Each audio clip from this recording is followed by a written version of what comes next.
out. I've covered up the little strips of plywood that were covered up by the tape. Covered them up with some dirt. And we're going to try something a little bit different with ballasting next time I get around to this. I had one viewer comment that they thought my ballast profile was too wide. In other words, I was spreading the ballast too thick on it. It was just spreading out too far to be realistic. And I thought about it, and I kind of agree with that viewer. I'm going to try something different this time around.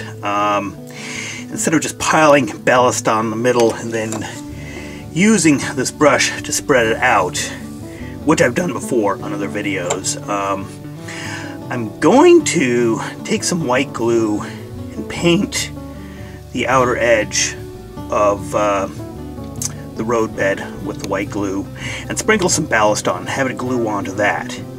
You know, so the ballast profile will only cling to the width of the cork roadbed rather than spread out beyond real far the way I've done in other areas of the layout. So I'm going to try that and see how that works.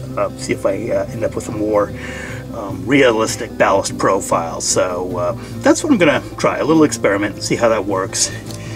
And other things I need to do to get this ready before ballasting is actually insert some ties underneath here where I've soldered the feeder lines in, and also anywhere where I have two sections of track joined together, I need to go ahead and slip some ties underneath, and I'll show you how I do that. So anyway, that's it for now. Over the years, you've caught glimpses of my two mascots.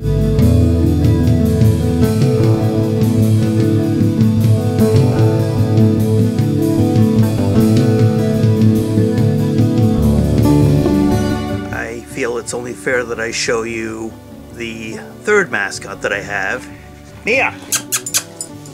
Say hi. Say hi to everybody on the internet. There you go.